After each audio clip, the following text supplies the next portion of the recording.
Hello, my friend. Today I will tell you another long-forgotten legend.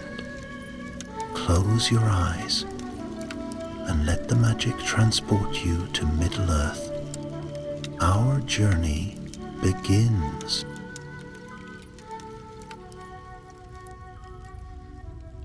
Night settled softly upon the eaves of Mirkwood, though its shadows were never gentle for long. The treetops whispered as if passing secrets from ancient days, and the dim paths beneath them twisted like thoughts best left unspoken. Along one such lonely road rode Gandalf the Grey, his staff casting a muted glimmer, no brighter than a lantern cupped in weary hands. He traveled without haste, yet with purpose, for uneasy tidings had reached him from woodmen who dwelt on the forest's western fringe. They had spoken of a strange presence abroad in the dark hours, a voice without a face murmuring riddles that chilled the blood and set even the bravest on edge. One hunter had claimed he saw a figure shaped like a man, though its eyes glowed faintly, as if lit from behind by some dying ember. It drifted between the trees rather than walked. Another villager swore that her young son had heard a whispered riddle outside their door at midnight, and afterward the boy could scarcely sleep without trembling. Such tales were not uncommon near the edges of Mirkwood, yet there was something in them that troubled Gandalf. A whisper of the past, a distant echo of the necromancer who had once lurked in Dol Guldur, an echo that should have vanished when Sauron fled the forest. Still, shadows have long memories, and sorceries deeper still. The wizard halted at the crest of a small rise where the forest opened for a moment to the stars. His horse snorted softly and pawed the moss. "Easy," Gandalf murmured. "There is little upon this road that would trouble you, or at least little that will dare show itself tonight." But even as he spoke, he felt the faintest stirring along the wind, a distant sigh, too thin to belong to any beast. The sound drifted past like a stray breath of winter in the warm air of late autumn. He narrowed his eyes. "So then, you are not merely a tale." The road soon dipped again between the trees where darkness swelled like rising water. Gandalf dismounted, letting his horse rest and crop quietly at a patch of pale grass. He preferred to walk here, for the forest floor carried subtle signs a rider might miss: broken twigs, faint prints, the remnants of a camp long abandoned.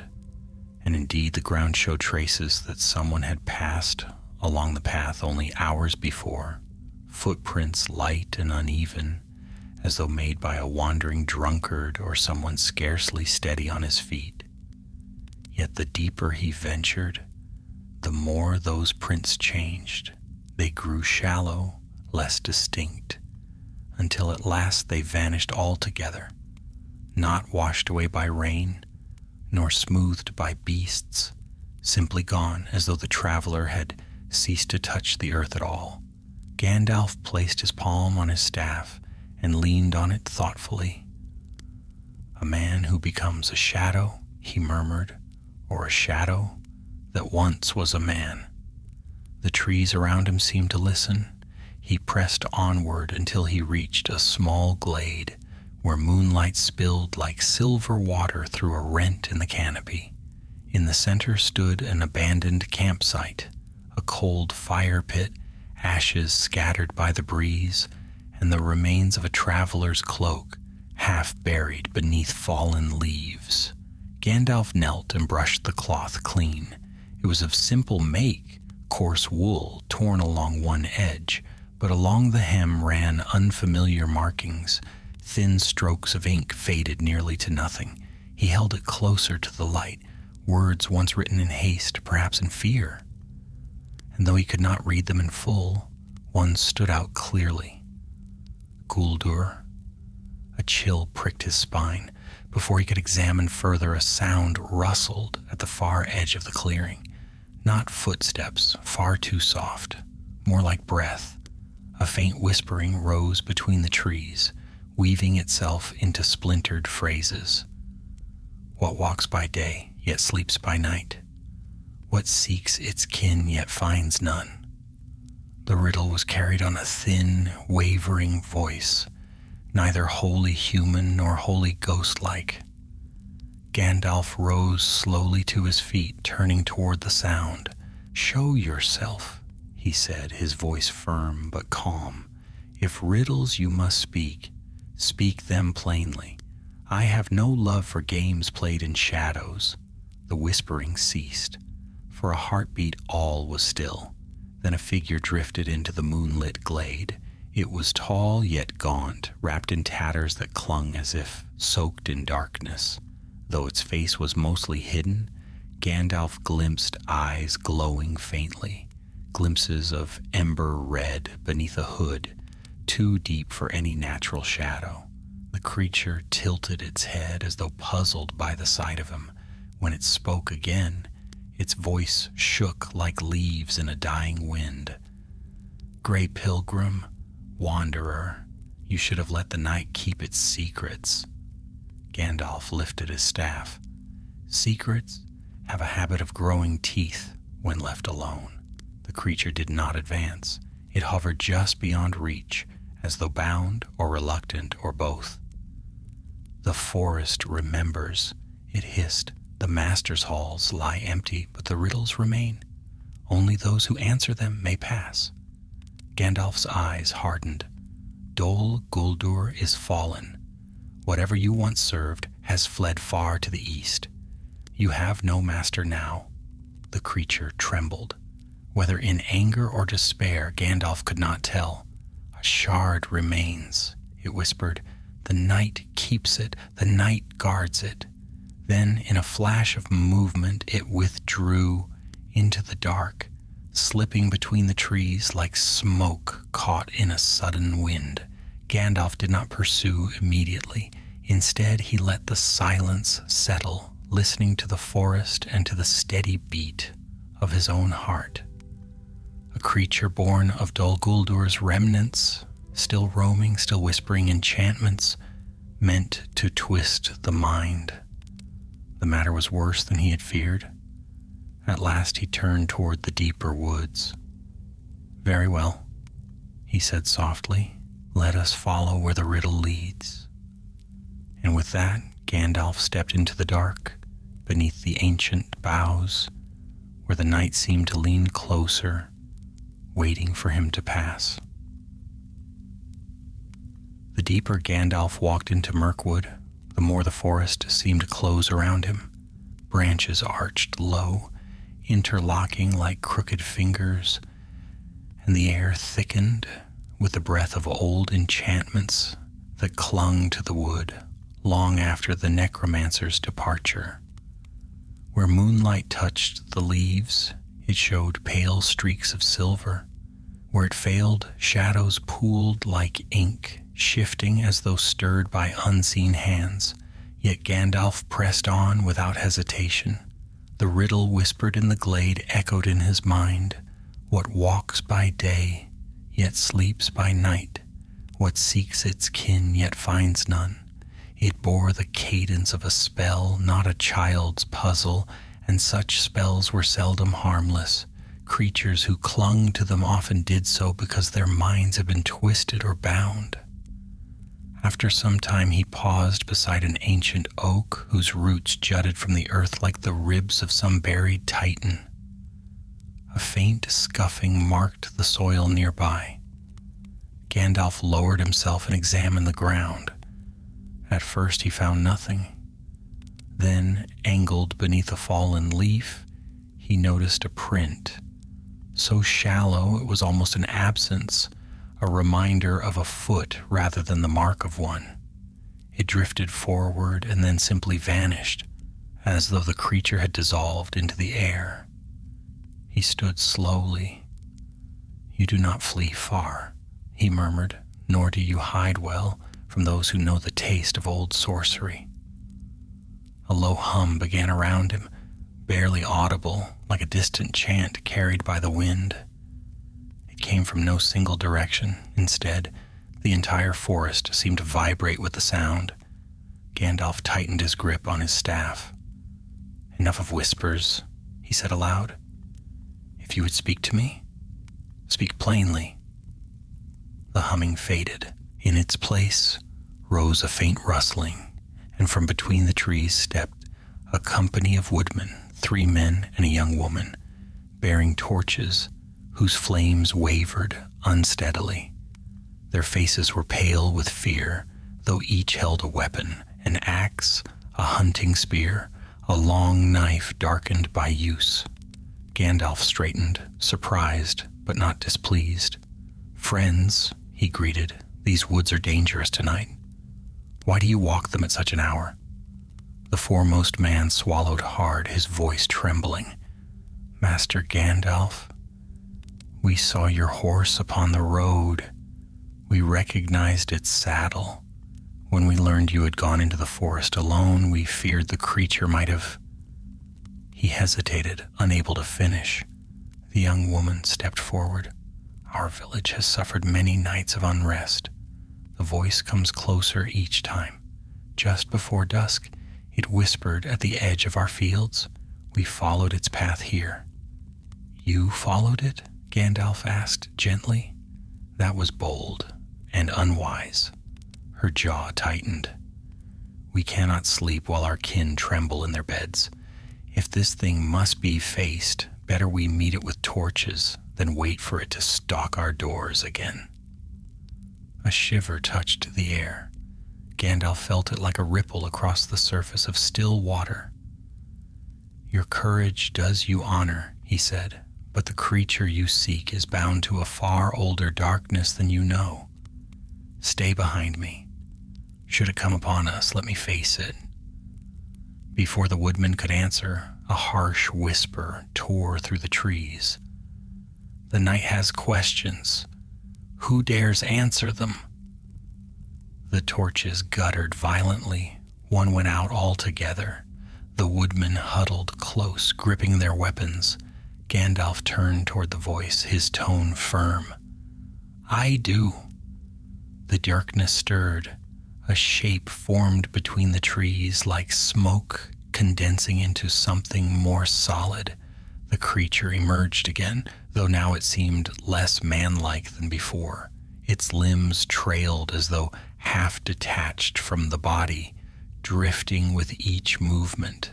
Its hooded head jerked toward the woodman, and a thin, rasping sound spilled from its concealed mouth. Gandalf stepped forward. "They are not your concern." The creature trembled, lifting its head slowly. "All are the knight's concern," it hissed. "All who listen must answer." Its ember-glow eyes fixed upon Gandalf. "Riddle me this, grey wanderer. Answer true, or the night shall feast on fear. What hand holds memory when memory is lost?" The words struck with a coldness unlike normal speech. The woodman gasped as though the air itself had grown heavy. One stumbled back. Gandalf raised his staff. "Enough!" His voice cut sharply through the dark. "Your riddles are remnants of Dol Guldur's spells. You cling to them because they bind what remains of your mind. Let them go." The creature recoiled, its form convulsing. "No. The shard says otherwise. The shard remembers. The shard commands." Gandalf's eyes narrowed. "So there is a shard, a piece of your master's work still clinging to this world." The creature seemed to falter, wavering like a dying flame. Its voice thinned, hidden, guarded, never revealed. Only one who answers the riddle may find it. The young woman behind Gandalf whispered, "Is it dangerous?" "Very," Gandalf replied without turning. "Dol Guldur's remnants seldom hold anything but harm." The creature raised a claw-like hand, though whether in challenge or entreaty, Gandalf could not tell. Answer, answer, or be lost in the night. Gandalf closed his eyes for a moment.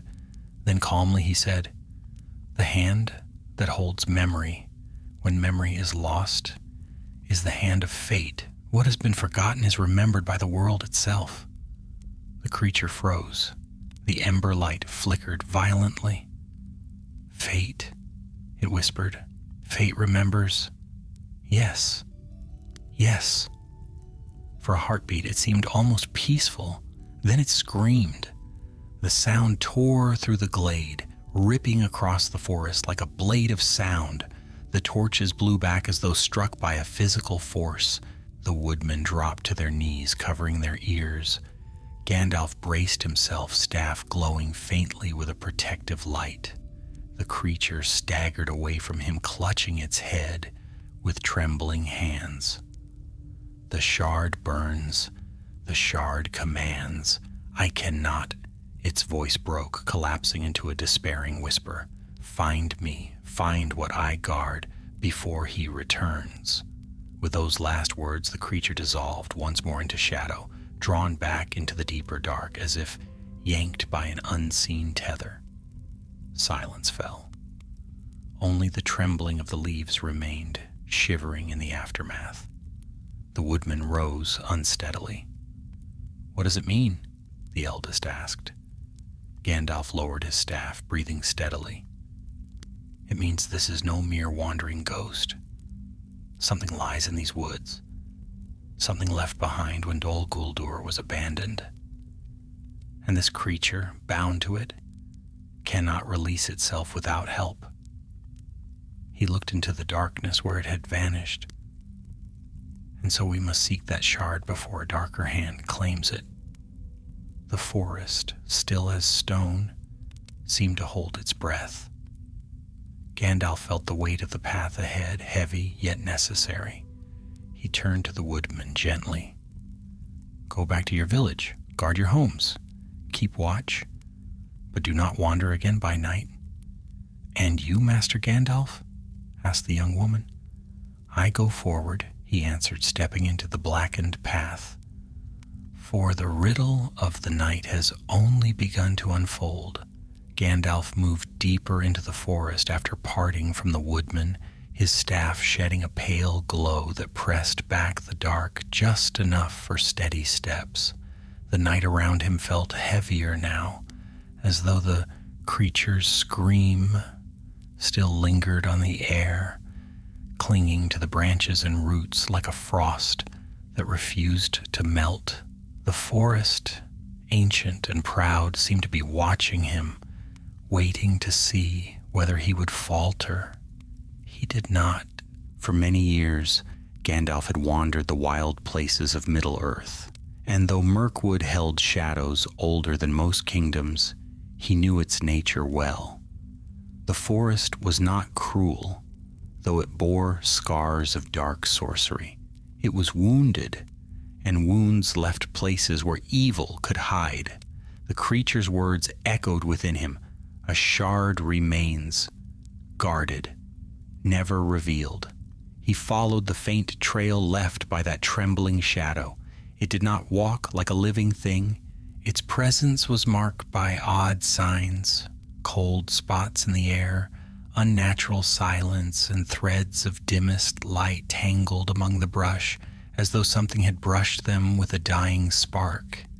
These signs were clearer near roots half buried in dark soil. Whatever force drew the creature forward, it tugged him along as well. Hours passed under the thick canopy until the night felt endless and unchanging. At last, a faint gleam broke the darkness, a glimmer of torchlight ahead. Gandalf slowed, wary. Then he heard voices, low and tense. He stepped between the trees into a small clearing ringed by thorny undergrowth. There, 3 elves of the woodland realm stood watch around a fallen log, their torches held high. Their green and brown garb blended into the gloom, save for the silver clasps shaped like leaves on their cloaks. Their blades were drawn. One elf turned, eyes narrowing, "Stand fast," he said sharply, until recognition softened his gaze. "It is the Grey Pilgrim." Gandalf nodded in greeting. "Well met, friends of the woodland realm. What brings you out beneath these unkind boughs tonight?" The leader of the trio, tall, stern, with eyes bright as moonlit steel, lowered his blade slightly. "We hunt a shadow that trespasses near the king's borders, a wraith-like thing, broken in spirit yet bound by force. Thranduil commanded we track it, for its whispers have brought unrest even to our patrols." Gandalf sensed the strain in the elf's voice. "You heard its riddles?"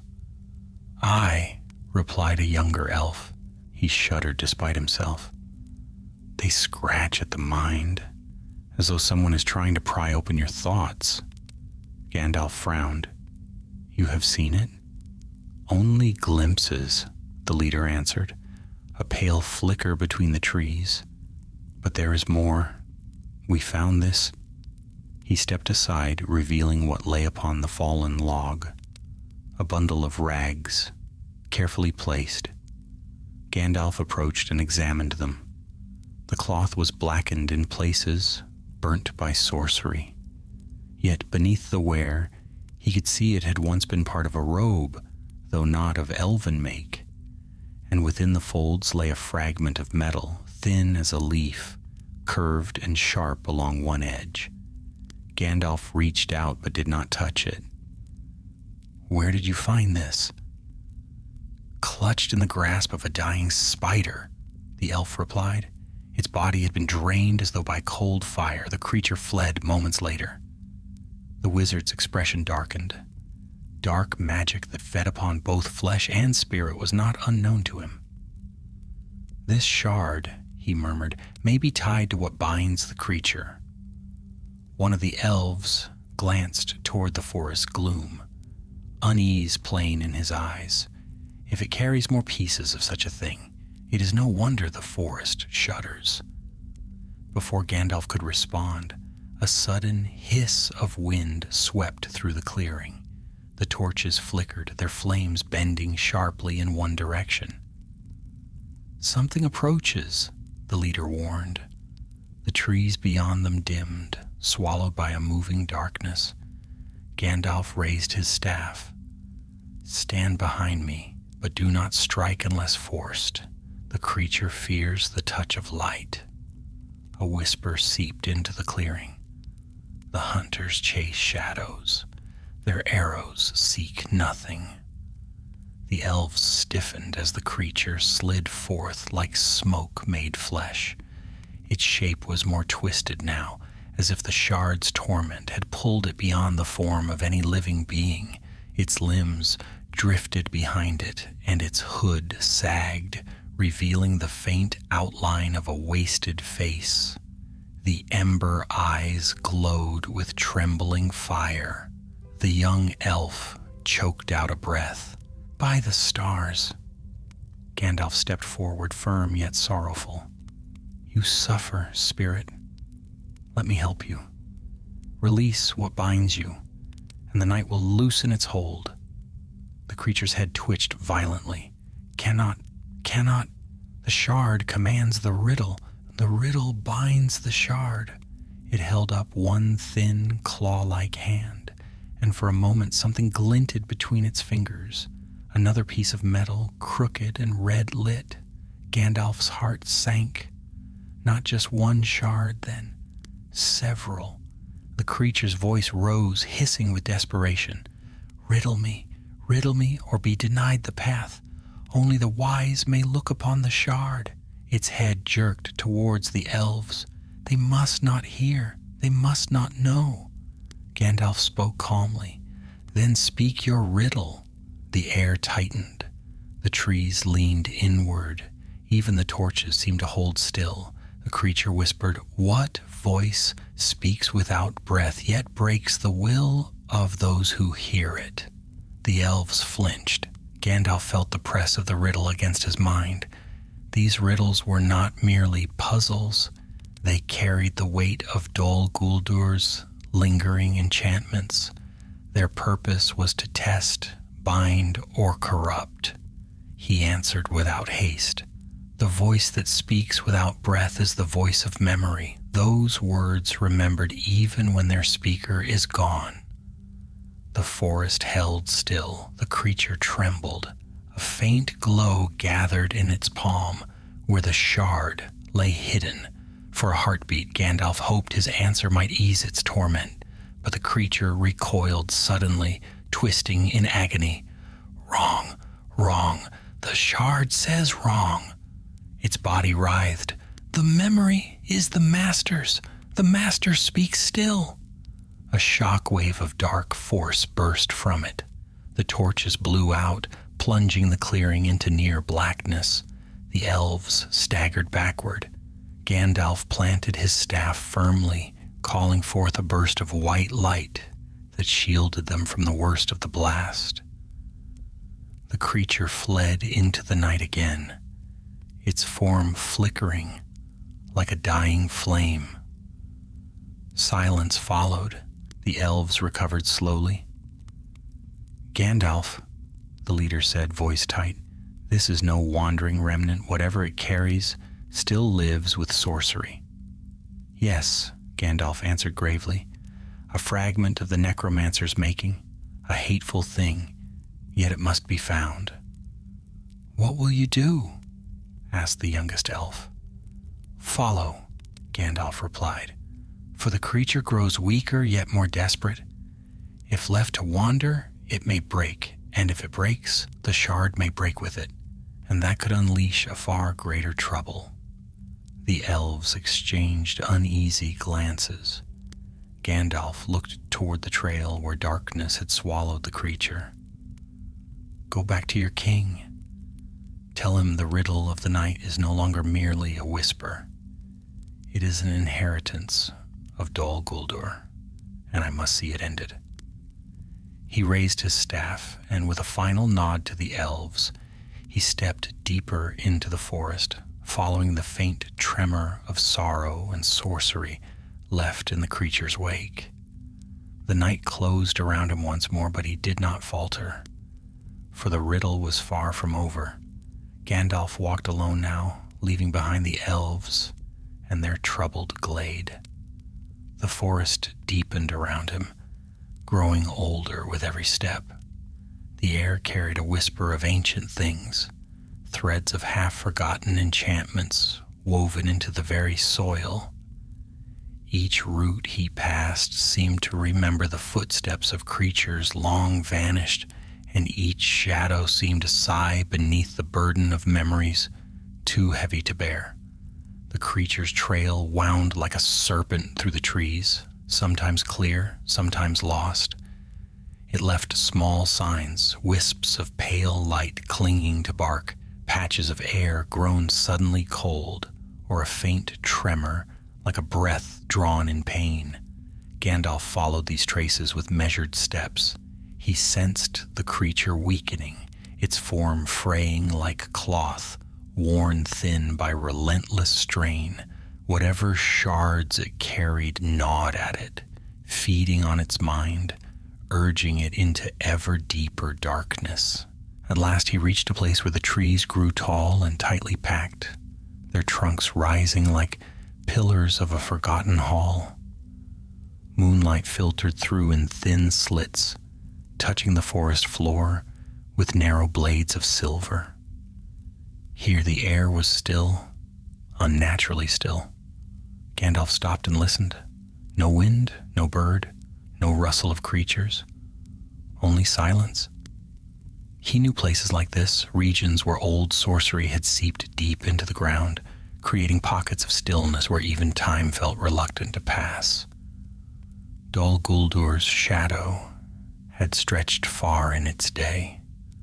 Though the stronghold now lay abandoned, remnants of its power still bled into the land. As he stepped forward, his staff brightened slightly, responding to the woven spells beneath his feet. Something had happened here long ago, something burned into the roots and stone. A faint whisper curled around his ear. You walk where where light does not belong. The voice was not the creature's. It was no voice at all, merely the forest itself, echoing a memory of a memory. Gandalf pressed on. Soon he reached the edge of a ravine, narrow but deep enough for shadows to pool like water. An old rope bridge stretched across it, frayed and sagging, though still intact. The wood planks creaked softly in the still air. He paused at its edge. The ravine's depths were shrouded in swirling darkness. Not natural shadow, but something that moved faintly, as though alive, and from within that darkness rose a low, broken whisper. "Find me before he does." The creature. Gandalf stepped onto the bridge, and the ropes groaned under his weight. The shadows below shifted as though drawn to him. He tightened his grip on the staff, letting its light push back the encroaching gloom. Halfway across, the bridge swayed violently. A coil of black mist shot upward from the ravine, striking the bridge's side like a physical blow. Gandalf steadied himself as boards cracked beneath his feet. Again the mist rose, taller this time, spiraling into a form that was not fully shape nor fully formless. A deep growl rolled from within it. Gandalf frowned. "Begone. You are no living thing, only a remnant of fear left behind by a fallen darkness."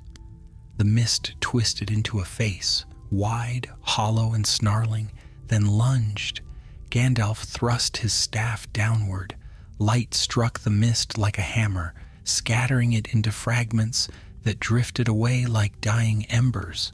For a moment, all was still again. Then he heard the creature scream. The cry echoed from deep within the ravine, not of pain alone, but despair. It shuddered through the air like a cold wind and faded into weak sobbing. Gandalf hurried across the bridge, boots thudding against the creaking planks. When he reached the far side, the forest widened into a hollow, where gnarled roots twisted into strange shapes. In the center lay a pit, not formed by nature's hand, but carved by something with purpose. Narrow, dark, and spiraling downward, the creature crouched at its edge. Its body sagged as if barely held together. The ember light of its eyes dimmed, flickering like the coals of a dying fire. Its hands clutched at its hood as though trying to hold its head together. "Stay back," it whispered, voice trembling.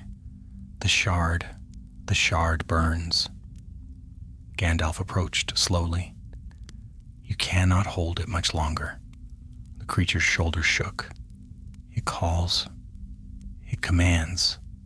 And I cannot refuse. It speaks in my mind with the Master's voice." The wizard knelt beside it, though still out of reach. "Who were you before this darkness bound you? Tell me your name." The creature let out a hollow, shuddering sound, almost a sigh. "A name, I had a name. A man of the south, taken by the necromancer's servants. I served unwillingly, and when Dol Guldur fell, I fled. But a shard followed me. A shard of his will." Its clawed fingers opened briefly, revealing a piece of crooked metal, glowing red from within. Gandalf's expression hardened, a fragment of Sauron's craft, broken yet not broken enough. The creature nodded weakly. It seeks to return. It whispers of paths, of hidden roads, of a gathering power in the east. Gandalf felt a chill, though the air was still. "That cannot be allowed." The creature's voice cracked. "Then you must answer. The final riddle. The riddle that seals the shard. Only then can it be destroyed." Gandalf took a steadying breath. "Speak your riddle." The forest leaned closer as though every leaf listened. The creature raised its head. Its ember eyes flared once more. "What light is born of darkness yet is not undone by dawn. The words struck like a bell, resonant and heavy with meaning. Gandalf felt the weight of it, felt the truth hidden within it. This riddle was no game. It was a key forged by twisted sorcery. He answered slowly, deliberately. The light that is born of darkness, yet not undone by dawn, is the light of hope, kindled in hearts that have endured shadow. The creature froze. The ember eyes widened. The shard in its hand hissed sharply, sending out a spark of red light. Then the creature collapsed with a sharp gasp, the shard tumbling from its grasp and clattering across the twisted roots. A tremor rolled through the ground. A thin line of fire pulsed along the shard's edge. Gandalf reached for it, and the shard split open like a seed bursting. Darkness unfurled from its center, coiling into a shape that rose slowly as though waking from a long slumber. A voice rose with it, not loud, but deep enough to freeze the blood. At last, the way is open. The creature screamed once more and fell silent. Gandalf stepped back, staff raised high, as the darkness above the shard twisted into a new and terrible form. The riddle of the night had entered a new and far more perilous chapter. The darkness that rose from the split shard twisted like smoke caught in a storm. It gathered upon itself, folding and unfolding until it took on the suggestion of limbs, of a hunched back, of a head bowed beneath some unseen weight. No face formed, only a hollow space where a face might have been, darker than any shadow Gandalf had ever seen. The air grew thin around it, and the forest shrank back. Even the roots curled as though trying to hide. Gandalf stood firm, though the weight of the thing pressed upon him like a heavy stone laid against his chest. The voice that followed was not a cry nor a whisper. It was a presence, like a cold song echoing from deep beneath the earth. "The servant has failed," it said, "yet the will remains. The way returns." Gandalf lifted his staff higher, and its white flame flared bright, cutting a small circle of clarity in the gloom. "You are but a fragment," he said, "a broken thought left behind by your master. You hold no dominion here." The shadow twisted sharply toward him. Its formless edges rippled like a banner whipped by wind. "I am the shard of his command, and where command lingers, obedience follows." Gandalf's eyes hardened. "Not here, not now. This forest has seen enough of darkness." The shadow let out a low, shuddering sound, neither laughter nor anger, but something in between. "The forest remembers his strength, remembers his rule. You cannot sweep clean what has sunk into the roots." It drifted forward, gliding inches above the twisted ground. Gandalf stepped back only far enough to brace himself. The remains of the creature, the poor tormented spirit that had once been a man, lay still beside the pit, its body now limp, empty of the fragment that had consumed it. Gandalf looked upon that still form with sorrow. "You used him," he said quietly. "You hollowed him until only your riddles remained." The shadow's shape trembled. He was a vessel, a mouth to speak commands that still call to those who remember the darkness. Suddenly the shadow's form sharpened, narrowing, reaching toward Gandalf like a long, stretching arm. The light from his staff flared in response, but the shadow did not retreat. "And now, Grey Wanderer, you shall listen, for the shard carries a final command." Gandalf felt the pressure of the shadow's intent pressing against his thoughts, like cold fingers pushing inward. He braced himself and held fast, driving the end of his staff into the earth. Light burst forth, rippling across the ground like water. The shadow recoiled, its form breaking apart before reforming again, but this time smaller, weaker.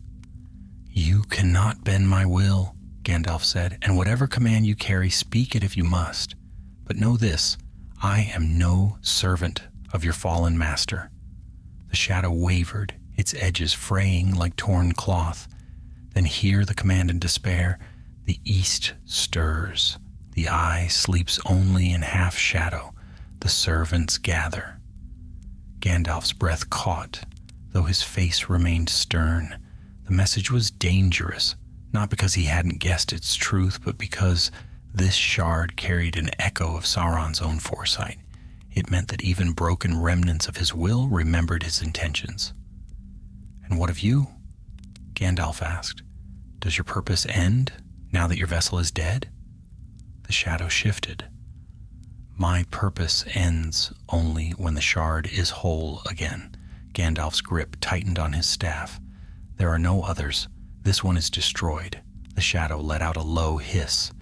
"Destroyed? No, fractured, scattered, hidden in roots, in stones, in bones. The master's will was not held in one piece."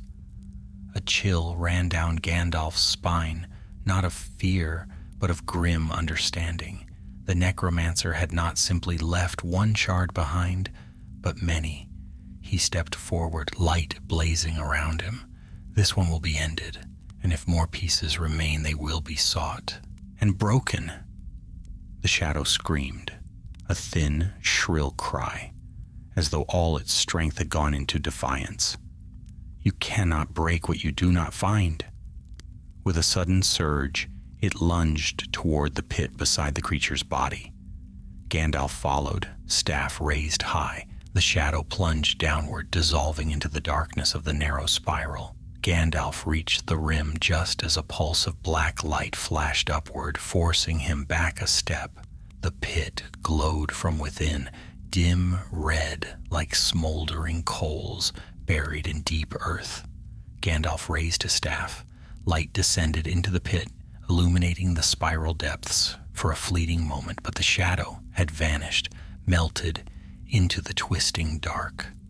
Only the faintest echo remained. More shards, more riddles. The night remembers. Gandalf exhaled slowly. He knew he could not follow the shadow into the depths, not without risking becoming trapped by lingering sorcery. Instead, he stepped back and turned to the fallen creature. Kneeling, he touched the cold, twisted form. "May your spirit find peace," he whispered. "You were not the darkness, only its prisoner." He then stood and scanned the hollow, senses open. The forest still trembled with unrest, but the immediate threat had passed. The shard's presence here was broken. But if the shadow spoke truth, and remnants of Sauron seldom lied, others remained. He could not leave the pit unguarded. Taking a small stone from his cloak, he whispered words older than the forest, and the stone glimmered faintly. He placed it at the pit's edge, and light seeped downward, weaving a barrier no shade of Dol Guldur could cross. Only then did he turn away. The path ahead was unclear. The creature had wandered far before this. There might be places it had visited, clues left behind, trails leading deeper into the forest or beyond. But one thing was certain. This shard had carried knowledge meant only for Sauron's chosen servants.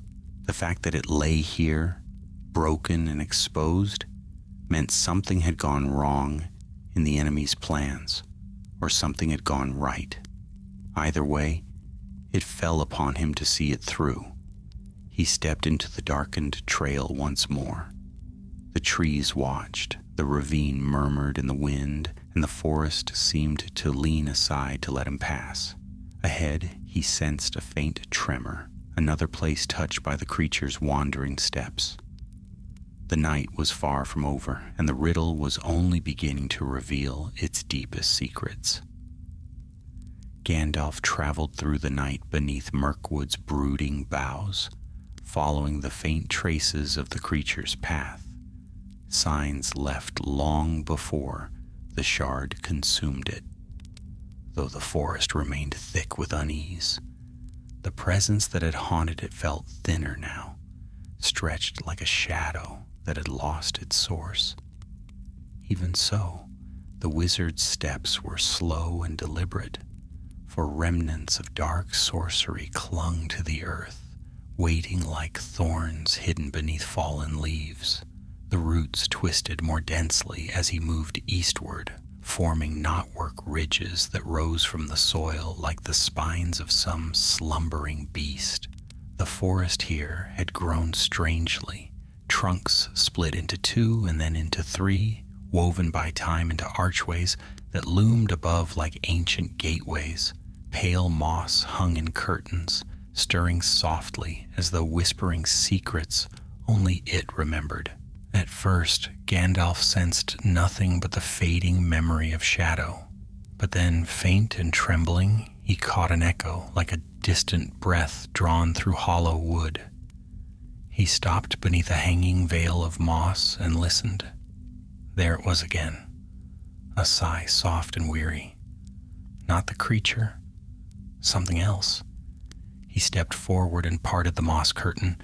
Beyond it lay a narrow passage where trees leaned together overhead, shutting out moon and star. A path wound between the roots, worn smooth by the passage of many feet long ago. The air carried a strange smell, damp earth, rotting leaves, and beneath it, the faint sharpness of crushed herbs, a hidden trail. Gandalf followed it for some time until the oppressive darkness broke into a clearing ringed by towering beeches. Their golden leaves shimmered faintly, catching what little moonlight could reach. In the center stood a small shelter of woven branches and bark, human-made but simple and humble, built with more hope than skill. Light flickered inside. Gandalf approached quietly, sensing no malice. When he reached the shelter's opening, he saw a figure bent over a faint fire, a man of middle years, weathered by forest life. His clothes were patched and worn, his hair threaded with gray. A bow leaned against the wall beside him. His face was lined with anxiety. Before Gandalf could speak, the man turned sharply, hand darting toward a knife at his belt. But when he saw the wizard, he froze. "Master Gandalf," the man breathed, "by the stars, I had not hoped to see you in these cursed woods." Gandalf inclined his head. "Peace, friend. I mean you no harm. What are you doing alone in this place?" The man gestured for him to sit. "I am called Barath. My home lies westward, but I fled here 3 nights past. The whispers would not cease. Every night they crept closer. Then he swallowed hard. My son heard them." Gandalf's expression softened. "Your son?" "A boy of 9, Barath said, voice trembling. "A good lad, strong and brave. But the whispers broke him. He spoke riddles in his sleep, words no child should know. And on the dawn of the 4th day, he simply walked into the forest, as though called." Gandalf felt a heavy ache settle in his chest. "Did you follow?" "I did." The man looked away, shame flickering in his eyes. "But I lost him. I tracked him as far as I could, but something drove me back. A shadow with burning eyes. After that, I dared not return." Gandalf placed a hand on the man's shoulder. "You need not blame yourself. The force that lured your son was not of this world." Barath looked up sharply. "Have you seen it then? The creature?" "I have," Gandalf answered, "and it is no more. But the power behind it still lingers. It may have left trails of enchantment that others could follow unwittingly." Barath's voice broke. "Then my son may yet be wandering, lost and alone." Gandalf rose, his heart heavy. Do not abandon hope. The creature was bound to a shard of dark magic, one of many fragments scattered when its master fled. If your son was drawn to its whispers, the path he took may lead toward another shard. Bereth stood too quickly, nearly overturning the fire. Then I will go with you. Lead me where you must. Gandalf shook his head gently. Not yet. First, I must know where your son was last seen. Then I can seek the trail. Bereth took a steadying breath. Very well. I will show you. They left the shelter and walked down a sloping path between towering pines. Bereth moved with the practiced steps of a hunter, though fear tugged at him with each pace. Soon they reached a small hollow where the earth dipped around a cluster of stones overgrown with ivy. Bereth pointed to a break in the underbrush. He passed through there. Gandalf knelt and examined the ground. Leaves lay scattered, disturbed in a pattern that suggested small feet, quick steps, and beneath them, another trail. A thin smear of darkness, barely perceptible, clung to the soil, as though a shadow had brushed against it. The same residue left behind by the creature. Bereth leaned closer. Do you see anything? Yes, Gandalf murmured. A faint trace. Old, but not gone. He rose. Your son followed the creature's path, and though the creature is gone, the shards it sought may lie ahead. Bereth's face drained of color. Then there is danger still. There is, Gandalf said, but your son is young. The darkness would not yet see him as a vessel. It would lure him, yes, but it would not claim him quickly. There is time. Bereth steadied himself. Then let us waste none. Gandalf nodded. Very well. Stay close. They followed the trail deeper into the forest. The air shifted as they walked, growing colder in patches, then warm, then cold again, like pockets of old magic trapped between the roots. Strange sounds stirred around them. Distant creaks, faint murmurs, the rustle of unseen feet, and then without warning the trees opened into a wide glen carpeted in ash. Bereth stopped short. What happened here? Gandalf stepped forward and touched the ash with his fingertips. It was cold, not the remains of fire, but something else entirely. A residue of dark sorcery. The center of the glen held a hollow in the earth, perfectly round, as though a sphere of shadow had once rested there. A shard had lain here and had been removed. Gandalf spoke softly, almost to himself. The creature passed through, and something took the shard before I could reach it. Bereth's eyes widened with terror. Something else is moving in these woods? Not something, Gandalf said grimly. Someone. The trees around them shifted as though listening. Barath drew a shaky breath. What now? Gandalf straightened, eyes narrowing toward the far edge of the glen where a dark passage opened between ancient oaks. Now, he said, we follow the trail of one who seeks the shards for themselves. He stepped forward, cloak brushing the ash. Bereth followed, fear and hope warring in his eyes. The forest closed behind them once more, and the night deepened, rich with secrets, heavy with the footsteps of one who had come before, and colder than any wind. The Riddle's next piece waited ahead.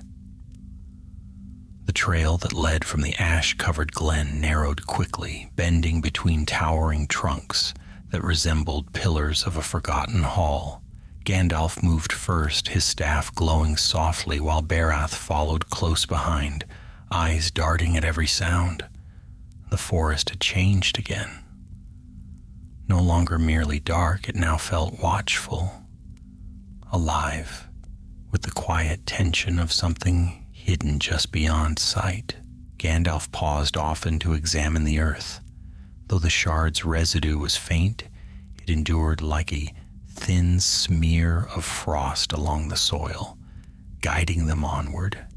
Yet another set of tracks joined it, light, swift, and purposeful. Whoever had taken the shard had moved with confidence through the gloom. More troubling still, Barath found a handful of small footprints beside a fallen log. His voice trembled. "These are my sons. I would know them anywhere." Gandalf crouched and brushed the earth. "They are recent." Barath's breath hitched, half hope, half fear. "He is close," Gandalf said gently. "Closer than I expected." "But who is leading him? Who took the shard?" Barath whispered. "That," Gandalf answered, rising, "we shall discover soon enough." They pressed forward, the forest growing denser until its branches knitted overhead, forming a ceiling of tangled limbs. A pale glimmer of starlight filtered through, painting the path with faint silver. The air here smelled of damp stone and cold metal, a scent Gandalf knew too well, the scent left behind by dark enchantments. At last the trees parted, revealing a clearing ringed by boulders etched with ancient carvings, symbols older than the woodland realm, older even than the first settlements of men in the region. Twisted spirals and sharp runes intertwined across the stone faces, half buried in moss, but still pulsing faintly with power. Gandalf placed a hand on one of the stones. These markings, they were laid by those who dwelt here before the shadow of Dol Guldur spread. They sought to ward their homes from evil. Barath swallowed. "Have they endured?" "For a time," Gandalf said, "but the enemy's power was great. Many such wards grew weak." As they stepped into the center of the clearing, Gandalf felt a subtle disturbance, like the fading hum of a struck bell. Someone had been here recently, someone powerful, and then Barath cried out softly. A child sat atop one of the stones, knees drawn to chest, staring blankly into the hollow space before him. His hair was tangled, his clothes torn, but his limbs were unharmed. His small face, however, bore the pallor of moonlit stone. "Farron!" Barath gasped, rushing forward. The boy did not move until his father touched him. Then slowly, as though waking from a long dream, he turned his head. "Father," he whispered. Barath fell to his knees, pulling the boy into his arms. "Thank the stars, I feared you lost forever." Gandalf approached carefully. "Farron, my lad, do you remember how you came here?" The boy blinked slowly, his gaze unfocused. "A voice calling from the trees? Not the whispering one, a different one, a man. He said he needed my help, that he needed someone brave." Barath stiffened. "A man? In these woods?" Gandalf's eyes narrowed. "Did he give a name?" Farron frowned, struggling. "No, but he had a cloak, dark green, and he walked quietly, like he knew every route." Barath shook his head in confusion. "No woodman walks so lightly." "Nor a man of the south," Gandalf murmured. "But there are others who wander these woods, hidden from most eyes." Before Barath could ask more, Farron pointed to the far side of the clearing. "He went that way. He carried something, a small red light. A shard." Gandalf's heart tightened, though his face remained calm. "Did he harm you?" "No," Farron said quietly. "But he told me not to follow. He said the forest might misunderstand." Gandalf exchanged a grave look with Barath. "The forest misunderstands nothing. Whoever he is, he knows much and hides more." Before they could move, a faint rustle echoed from the direction Farron pointed. Gandalf stepped in front of the boy and father, raising his staff. The light brightened, forming a protective circle. From the shadows emerged a figure, tall, hooded, his steps soundless on the forest floor. He halted at the edge of the circle, neither advancing nor retreating. "Gandalf," the stranger said, his voice low, calm, and unmistakably familiar. The wizard stiffened. He had heard that voice in council, in battle, and upon long roads of ancient days. "Radagast," Gandalf said quietly, "why do you walk shrouded in the dark like a thief?" The hooded figure lowered his cloak, revealing the brown robes and weathered face of the Wizard of Roscobel. Yet there was something changed in him, an urgency in his eyes that Gandalf had seldom seen. "You came sooner than I expected," Radagast said, "but not soon enough to avoid misunderstanding." Bareth stood protectively before his son. "Were you the one who led my boy away?" Radagast raised his hands in peace. "I meant him no harm." The child wandered, drawn by the echo of a shard's power. "I found him before the forest's darker remnants did." Gandalf frowned. "Then why did you not return him to his home?" Radagast's gaze hardened. "Because I followed the shard, and because if I had turned back, I would have lost it and the one who carried it." "The creature?" Gandalf asked. Radagast shook his head slowly. "No, not the creature. Something far more concerning." He reached into his robe and withdrew a small bundle wrapped in cloth. Gandalf felt the thrum of dark magic before the bundle even opened. Radagast pulled back the cloth and revealed another shard, crooked, blackened, flickering with red light like a dying ember. Barath stepped back instinctively. Gandalf's face darkened. "So it is true, more than one." "3 that I have counted so far," Radagast said grimly. "The forest trembles each time they awaken, and they are awakening more frequently." Farron whispered, "That is what the man said, that something was waking." Radagast nodded. "Not a creature, not a servant. A memory." Gandalf met his gaze. "A memory of Sauron." Radagast wrapped the shard again and tucked it safely away. "I fear these fragments were fashioned as anchors, pieces of his will meant to remain hidden should he ever be cast out. They whisper to each other, call to each other." Gandalf's voice dropped to a grave whisper. "Then if enough shards gather," Radagast finished the thought, "a thought of the Dark Lord could form again, even without flesh." Bareth clutched his son tightly. "What must be done?" Gandalf answered without hesitation. "We destroy them. All of them." Radagast's expression darkened further. "That may be harder than you believe. The shards hide themselves. They move. They choose vessels when they can, and when they cannot, they burrow into the earth." "Then we will unearth them," Gandalf said. "Every last one." Radagast turned toward the eastern trees. "Then follow me. The 3rd shard is near." The forest rustled ominously as though hearing their intent. Bareth looked down at his son. "I will keep him close." Gandalf nodded. "Stay behind us. The road grows darker." Radagast stepped into the shadows. Gandalf followed. Bareth and Farron clung close behind, and the forest closed around them, darker than before, as though something deep within it had stirred at the mention of its name and was listening. Radagast led them eastward, weaving through the dense undergrowth with surprising swiftness for one who so often seemed absent-minded in gentler times. Now his movements were sharp, purposeful, and silent as a fox's. Gandalf followed close, staff raised lightly, its glow muted so as not to draw unwanted attention. Behind them, Barath kept his son close, glancing nervously at every rustling branch. The forest thickened around them, trees rising taller and crowding closer together until their trunks formed walls of living wood.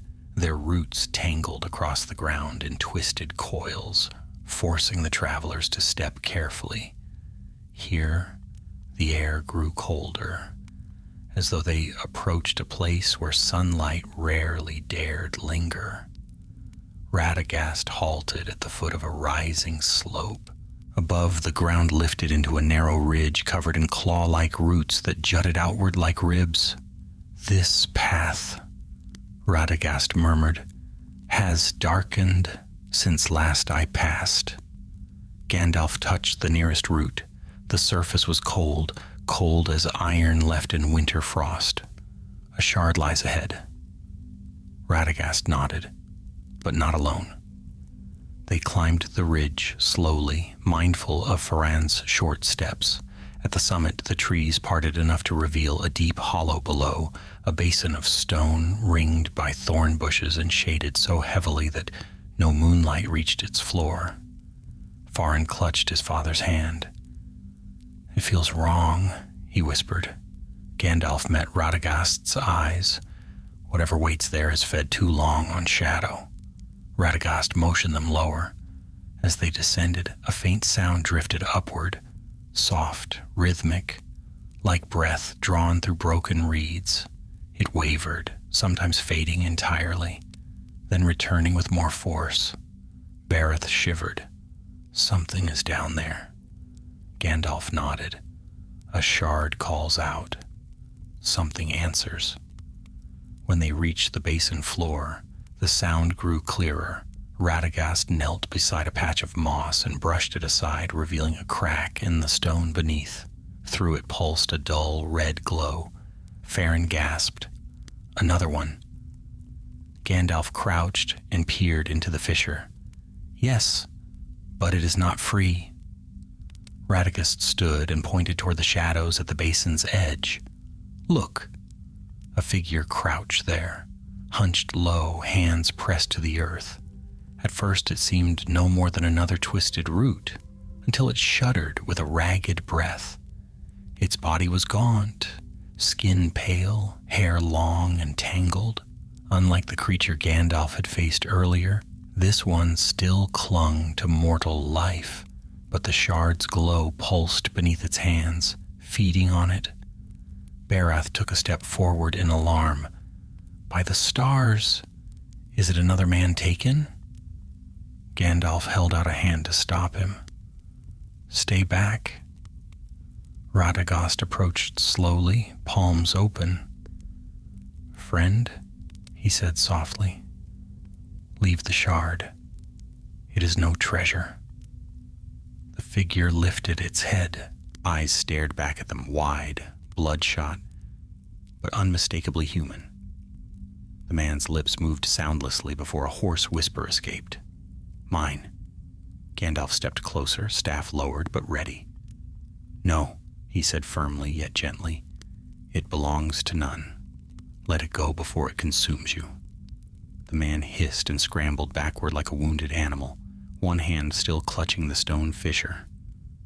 "My find, my secret, my light in the dark." Radagast's voice dropped to a grave whisper. "The shard is playing upon his mind. It whispers promises. It twists his thoughts." Another pulse of red light surged from the fissure. The man flinched as though struck by a wave of cold flame. When he lifted his hand again, a thin film of shadow curled around his fingers.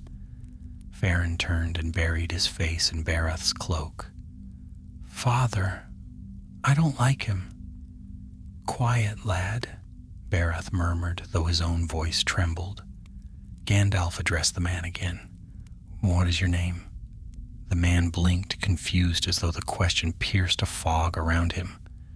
"Name, his face twisted. "I cannot remember." "Then release the shard," Gandalf urged. "It has stolen memory before. It will steal all that you are." But the man clung tighter to the stone. "No, it shows me things. A great eye burning in the dark. Voices calling in the roots. It promises I will see more if I stay." Radagast flinched. The shard is awakening him to its will. It is preparing him. For what? Barath whispered. Gandalf answered grimly, "To be consumed." As if in response, the shard glowed brighter. The fissure widened with a grinding groan, and red light spilled across the basin floor. The man threw back his head and cried out, not in pain, but in rapture. Radagast lifted both hands sharply. "We must break the bond now." Gandalf struck his staff against the stone. A surge of white light shot outward, spreading across the basin like ripples across water. The man recoiled, hands flying from the fissure. For a brief moment, the red glow flickered, but then a deeper darkness stirred. A tendril of shadow rose from the crack, curling upward like smoke. It coiled around the man's wrist, anchoring itself. Gandalf stepped forward. "Let him go!" The fissure answered with a low moan, more felt than heard, and the tendril tightened. The man shrieked, his body twisting unnaturally, as if pulled by ropes tied to his very bones. Radagast extended his staff. "Help me, Gandalf! Together!" Their staffs glowed, one white, one brown, and beams of light struck the shadow tendril. The darkness sizzled, writhing like a living thing, but it did not release its hold immediately. The man thrashed wildly, torn between light and darkness, until at last the tendril snapped. He collapsed to the earth, shivering violently. Bareth and Farron stared in horror. The darkness recoiled into the fissure with a shrill, echoing cry that shook dust from the stone walls. Gandalf approached the fallen man and turned him gently onto his back. His breaths came shallow, eyes fluttering. "Easy," Gandalf said. "You are free now. Rest." The man trembled. "The light, the darkness, both pull at me." Radagast knelt beside him. The shard touched him deeply. "His spirit is wounded." Gandalf looked to the fissure. "We must take the shard before it awakens again." Radagast nodded. "But carefully. It has grown stronger." Bareth held his son close as though fearing the very soil beneath them. "What of him?" he asked, motioning to the fallen man. Gandalf answered softly, "We will do what we can. But first, the shard." He and Radagast approached the crack. The red glow pulsated weakly now, but Gandalf felt the malice within it, coiled, silent, waiting. They reached in together, their hands wrapped in light. The shard came free with a shudder that rippled through the entire basin. When they lifted it into the open air, the red glow dimmed, but a faint voice whispered from within the metal, "One more, only one more, and the chain is whole." Radagast's face blanched. "It knows of the others." Gandalf closed his hand around the shard. "Then we must find the last one before it does." Behind them, the man who had been possessed groaned weakly. Farron whispered, "Is he safe now?" "Safer," Gandalf said, "but none are safe while a shard remains at large." He looked eastward. "The final piece lies deeper still." Radagast stepped beside him.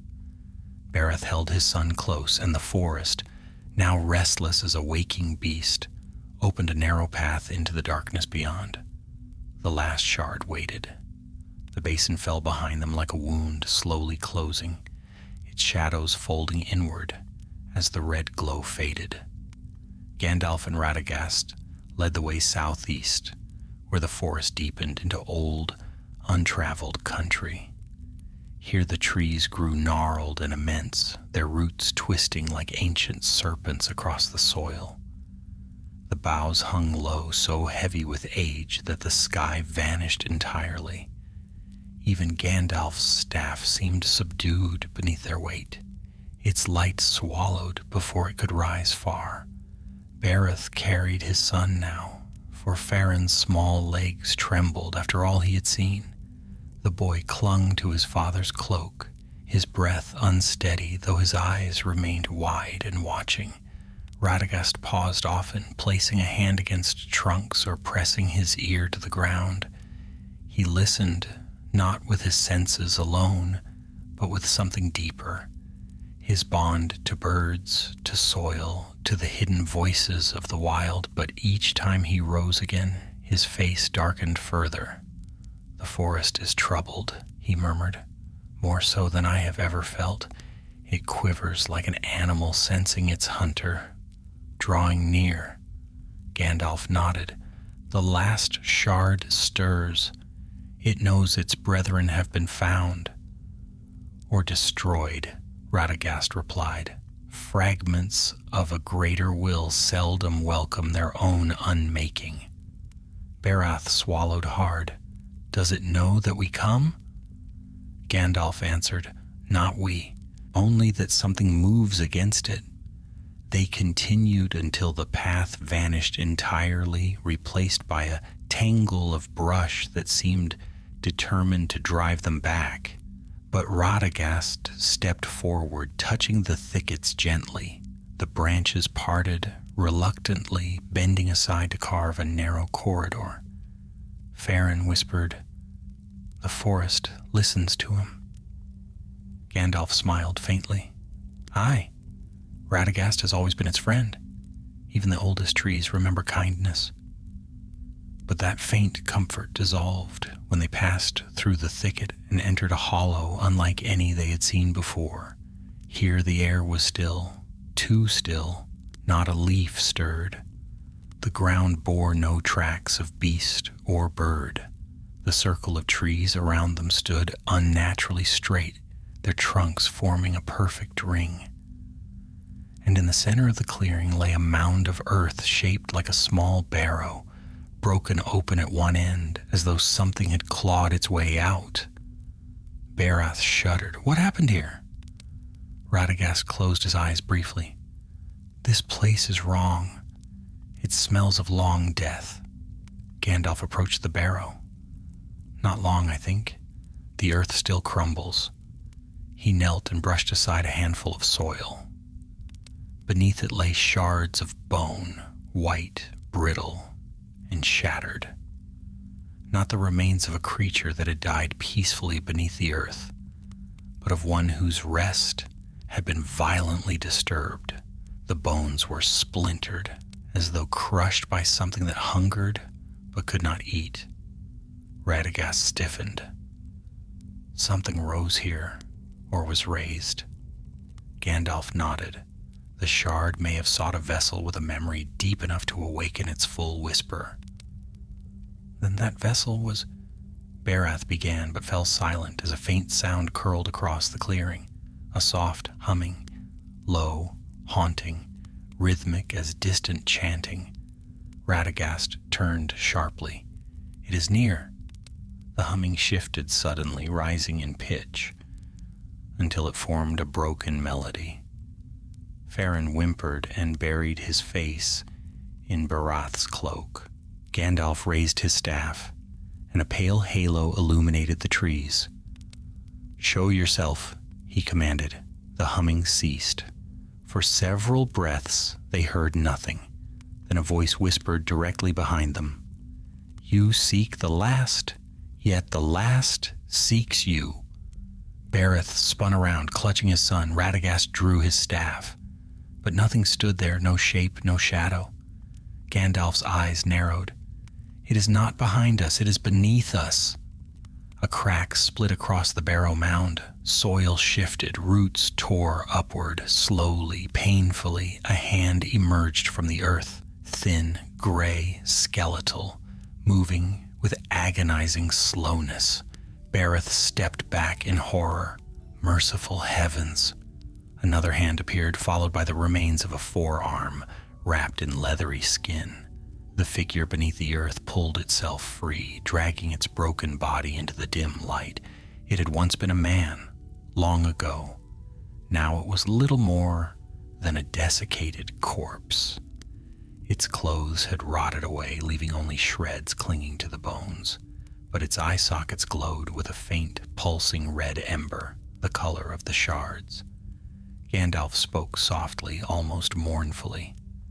One of the hillmen of old, buried far from his kin, Radagast whispered. The shard awakened him, not to life, but to memory. The corpse raised its head with a grotesque creaking of bone. Its jaw hung crooked as it formed words. The chain must be whole. The chain must be whole. Gandalf stepped forward, staff raised. The chain shall be broken. Peace, old one. The shard has twisted your rest. The corpse's red-lit eyes flared with sudden fury. It reached upward with surprising speed, its limbs jerking like a puppet pulled by frayed strings. From beneath its ribs protruded a third shard, lodged deep within the decayed flesh, pulsing with malignant fire. Bareth cried out, "Is it alive?" "No," Gandalf said gravely. "Only driven." The corpse lunged toward them, bones cracking, fingers hooked like claws. Gandalf thrust his staff forward, and a surge of light crashed into the creature, knocking it backward. But the shard inside its chest glowed brighter, and the corpse rose again. Radagast joined Gandalf, his staff humming with the strength of the wild. "We must sever it from the shard." "Then strike at the shard itself?" Gandalf said, "Not the vessel." They moved together. Bareth retreated to the far end of the clearing, shielding Faran behind him. The corpse lurched forward again, shrieking with a sound that was neither human nor wholly earthly. Gandalf deflected its strike with a sweep of his staff. Radagast summoned a burst of roots from the earth that tangled the creature's legs. It fell heavily, but the roots began to wither instantly from the shard's heat. "We must move quickly," Radagast called.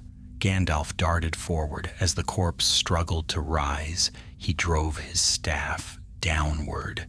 Light exploded across the clearing. The corpse convulsed violently. The shard in its chest thrashed like a living thing, twisting the bones outward as if trying to break free. A foul wind surged outward, forcing Barath to shield his face. Leaves flew from the trees. The ground trembled. The shards in Gandalf's and Radagast's possession vibrated violently in response. The corpse screamed, and then with a final jerk, the shard burst from its ribs in a spray of dust and decayed flesh. Gandalf caught it in a circle of light that seared its edge, trapping its voice. Silence followed. The corpse collapsed, lifeless once more. Gandalf rose, breathing heavily. The shard writhed in the sphere of light, whispering faint fragments of speech. "Whole, the chain must be whole." Radagast joined him, eyes grim. "We have all three." Bareth approached hesitantly. "Is it over?" Gandalf looked at the three shards, writhing, whispering, seething in his grasp. "No," he said quietly.